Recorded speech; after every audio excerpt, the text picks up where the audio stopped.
Welcome to The Complete Works, an official podcast of FilmBook. The Complete Works is a podcast that delves film by film into the filmography of a Hollywood actor, director, writer, or composer. Hello, everyone, and welcome to the Complete Works podcast, a film podcast brought to you by FilmBook. My name is Doug Hess. If you're tuning into the Complete Works podcast for the first time, what I do on this podcast is discuss a specific movie from a film actor, actress, director, or composer's film career. Currently, I'm working my way through Tom Cruise's career, and in this episode of the Complete Works podcast, I'll be discussing the film Top Gun. Find out more information about the Complete Works podcast episodes on FilmBook, that's film-book.com, or by searching the term The Complete Works. If you're listening to this podcast on Apple Podcasts, Spotify, or another podcast service, please rate and review this episode. If you're listening to this podcast on YouTube, please like our video, subscribe, and consider becoming one of our patrons on Patrons at patrons.com/FilmBook. Your support helps us create more engaging content. You know, as I said, we're going to be reviewing Tom Cruise's film Top Gun from 1986. So before we get started with everything, one thing that I do want to talk about is just a quick overview of the storyline. And this is when U.S. Navy Lieutenant Pete Mitchell, played by Tom Cruise, call sign Maverick. He's spontaneous. He's a daredevil pilot, ace. He's really good at what he does, and he is considered or accepted into Top Gun.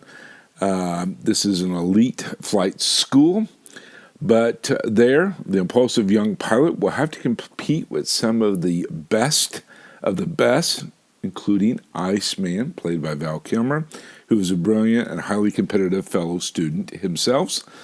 Now, Mitchell must give it his all. However, his father's mysterious and untimely demise still haunts Maverick. So the question becomes, can Maverick prove his worth to Charlie, the school's flight nonsense instructor, or will he be able to suppress his wild nature to win the prize Top Gun trophy that's only given to the best of the best at the end of the class? Now, how this film begins, I mean, there's a lot of great things about this film. I really enjoy this film and really enjoy the opening scene here, because let me just kind of try to describe it. So they're on this aircraft carrier. There's some MiGs in the air from the Soviets that are out there. And what happens is these fighter pilots from the aircraft basically intercept these MiGs that are coming in into our airspace, and they kind of push them out. And one of the opening scenes is, and this is where Maverick kind of gets his fame within the circle, is where he flies upside down about 18 inches above the Russian-built MiG and snaps a picture of the enemy pilot, and then flips in the finger and peels off. And this, like I said, makes him kind of famous within a small circle of Navy pilots. And after he gets back on board, he is called to the commander's cabin, and that is when we find out that the pilot that's really maybe a little bit better, that should have went to Top Gun, kind of washes out, and then Tom Cruise's character Maverick is the one that kind of steps in and takes over in terms of this. That really kind of sets the tone, if you will, for this film. There's a lot of great aviation work in here. The dogfighting scenes in Top Gun are incredible. It's just really a great scene. One thing that I know that could maybe be a little off is maybe some of the dialogue is a little, could be a little bit better.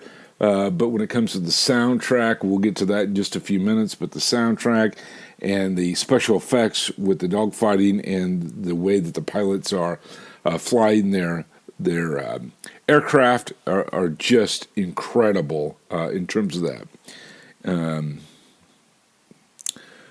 What I think about this film is a couple things. So this film has basic materials for the movie. Okay, so you've got a hotshot pilot, you've got some great dogfighting scenes in there, competition, etc.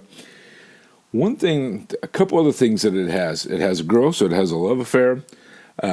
Number two, it has a mysterious death of a heroic father that really kind of still haunts Maverick. And then the other thing that I think is very important to this film is the rival with other pilots. So there are several different pilots competing, but really it's really between Maverick and Iceman. Maverick played by Tom Cruise, Maverick played by Val Kilmer in terms of this. So the opening scene when you have the opening scene of the film is when it's on the battleship and you have everybody on there trying to get ready to bring an aircraft up and ready to take off. You've got the noise, like the sound in the background, and you have the pictures of the flight deck that are doing crisp, sharp signals to the pilots. And then as soon as they get ready to taxi down or off the battleship or the aircraft carrier, that's when Danger Zone by Kenny Loggins kicks in and really gets this film going at high intense rate in terms of that. So I think when you have all that together, it really makes a good film in terms of that. Specific characters I want to talk about just for a few minutes. You know, obviously Tom Cruise playing Maverick. He's got the looks. He's got the that smile. And I thought he did a really good job of being cocky when he needed to be, and then also playing somebody that was really kind of unsure of himself at times. And I thought Cruise did a very good job of setting the tone and being in the mood that he needed to be in at any given time in terms of that. Now, you also had Val Kilmer that's in the film as well. He plays Iceman. He, too, plays a very cocky, arrogant individual. And I think it's important to know this, that when it comes to being really a top-notch, whether it's in athletics or, flying an aircraft with Top Gun, I think there is some type of arrogance and cockiness that has to be in there. Because in this case, it's life and death, and they really seem to be in control of who they are. So some other individuals. So Anthony Edwards plays Goose, who is Maverick's co-pilot in this process. He plays it kind of loose. He is kind of the one that has the level head on his shoulders and tries to keep Maverick or Tom Cruise in line. We also have Val Kilmer. Like I said, Val Kilmer plays Iceman. He is the individual who is basically the main rival for Maverick or Tom Cruise in Top Gun. You have Tom Skerritt. He plays Viper.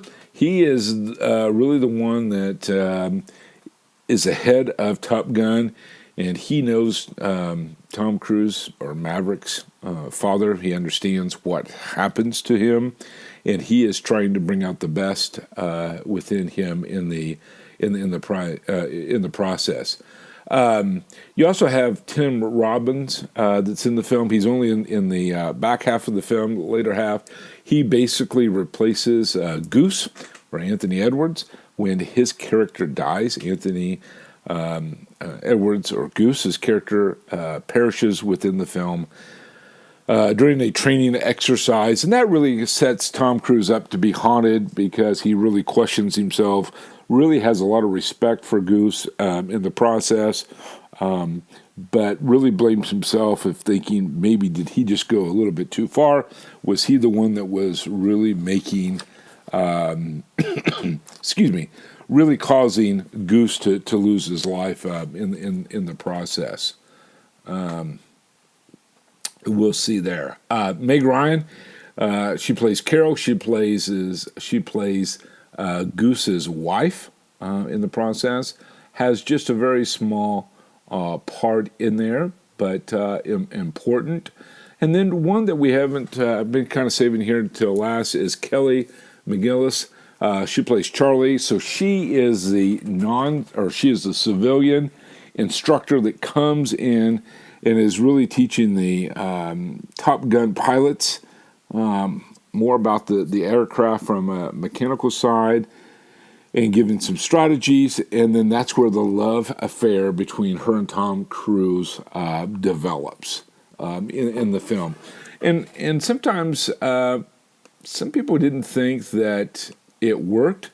I actually thought it wasn't a bad relationship or a match, I should say, between Cruise and Kelly in the process. Some of it, though, like I said earlier, some of the dialogue I think could have been stronger, could have been reworked. It really doesn't take away too much from the film. Just a little bit of critique there when it comes to that relationship between Maverick and his instructor, call sign Charlie, played by Kelly McGillis. In terms of that. And we're going to get into a little bit of why the producers and stuff wanted Kelly McGillis in there. It was because of her work in Witness with drawing a complete blank, Harrison Ford, in terms of that. So overall, I'll give it a very strong cast of characters in this film. And I think each and every one of them really holds their weight and does a wonderful job within this.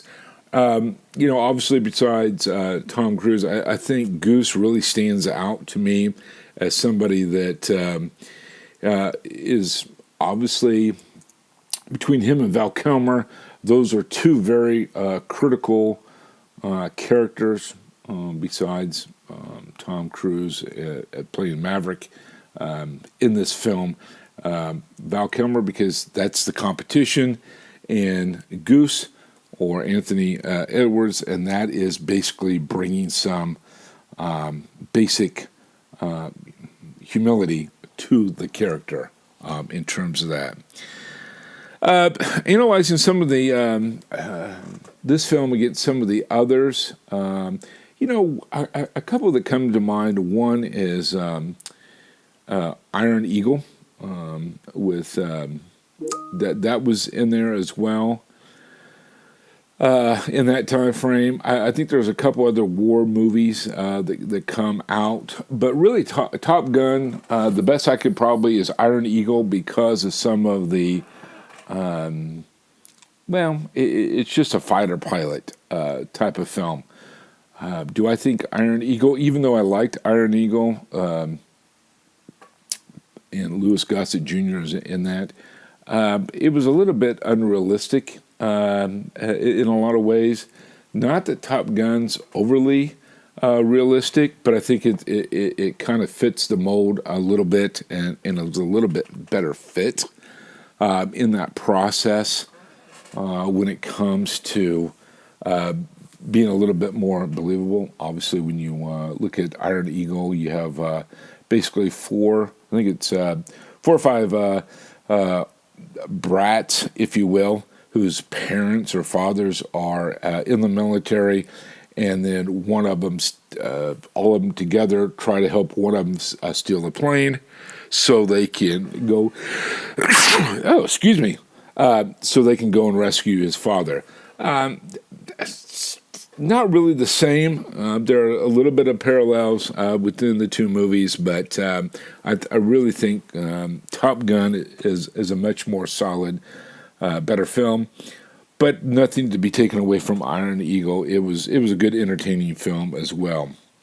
In terms of that, overall, I think the film was really good in terms of everything. Like I said. Some of the dialogue was a little bit, I would love to have seen something a little bit better. Could have been a little stronger. But for the most part, it's a pretty solid film. And I think a lot of people were anxious to see this movie come out in '86. It really solidifies Tom Cruise as a top star back in the 80s, and really helps places him on the map out there. Majority of people love it. It's one of those 80s movies that a lot of people really enjoy out there. And again, overall, people really enjoyed the movie. Other than, the soundtrack is awesome. I think that there is some great special effects with the fight scenes that are out there. It's military. Like I said, the soundtrack is just really awesome and really fits the film, I think, very well. And so I think in that regards, that's where a lot of people enjoy it. And, I remember back in the 80s, the flight jackets and the sunglasses, just a way that Cruise brought a little bit of a style to the film that also carried over into pulp culture, I think really helps make this a solid film, one that a lot of people enjoy.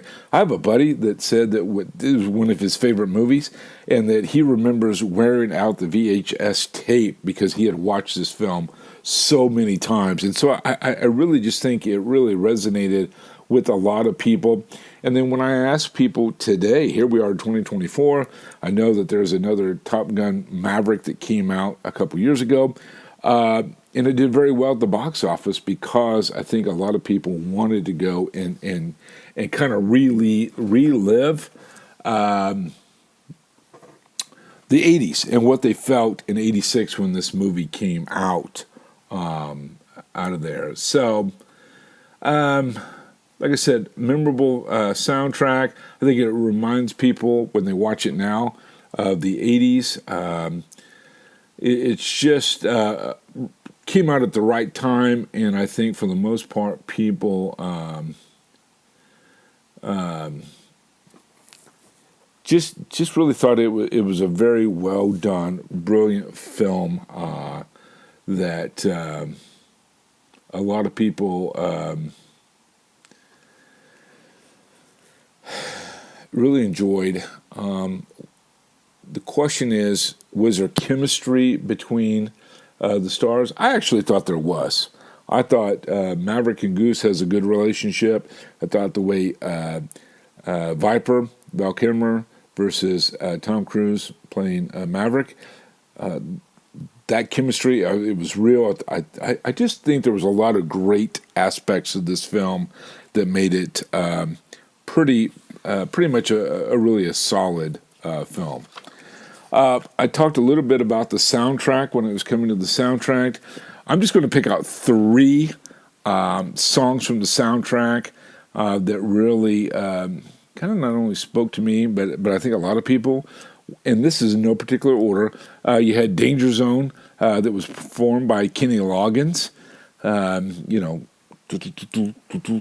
It was just the way that movie just really opened up.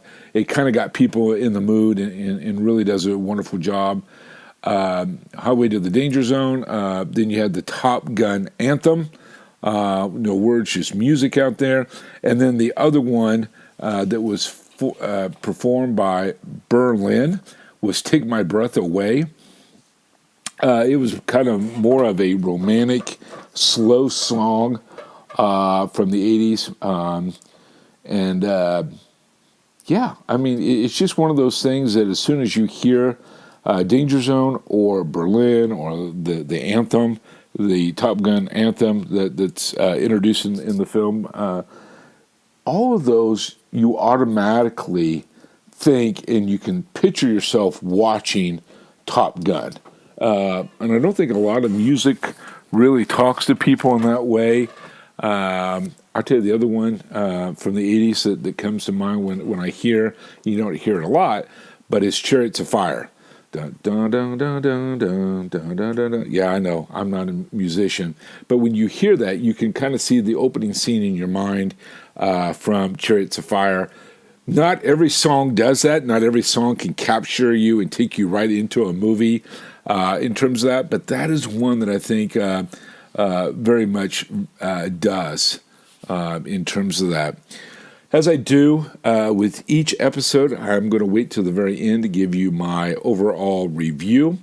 But just so far, I'm telling you, it's a good film. So the release date was on May the 16th, 1986. It has a runtime of approximately an hour and 49 minutes. Production company was Paramount Pictures and Don Simpson / Jerry Bruckheimer Films. In terms of that. Box office. So estimated at approximately $15 million. Opening weekend in the U.S. and Canada was approximately $180 million. I'm sorry, did I say opening weekend? I meant opening weekend in the U.S. was approximately $8.1 million. Gross in the U.S. and Canada, was $180 million. Worldwide gross was a little over $357 million. So I think everybody got a good return on their investment in terms of that. A little bit of trivia like we always do here on the Complete Works podcast. So just a little bit of trivia. I found a lot of trivia in this, so unfortunately I'm not going to be able to read everything that I found. I'm just going to pick out some of the highlights that I hope that you find as entertaining as I did. Stunt pilot was killed during the production of the movie. He was aged at 54. He died when his Pitts S2 camera plane failed to recover from a flat spin and plunge in the Pacific Ocean. His last words over the radio were, and I quote, "I have a problem. I have a real problem," end of quote. The exact cause of the crash was never determined, and neither the aircraft nor his body were ever discovered, and the film is dedicated to him. Charlie's older man date at the Officers Club is a real-life Viper. He is a retired Navy pilot and Top Gun instructor and shot down a MiG during the Vietnam War. He served as a technical consultant on the film. When the students are being briefed by Charlie in the hangar, Maverick explains that he gave the bird to the MiG. She asks how he saw the MiG up close, and he says he was flying inverted. Right then, Ice coughs and yells out, "Bullshit," and the guys laugh. The bullshit line was ad-libbed by Bruckheimer, and everybody's reaction was real or genuine. Anthony Edwards is the only actor who didn't vomit while in the fighter jets. Kind of interesting there. Bruckheimer did not want to be in the movie, but was forced to by contractual obligations.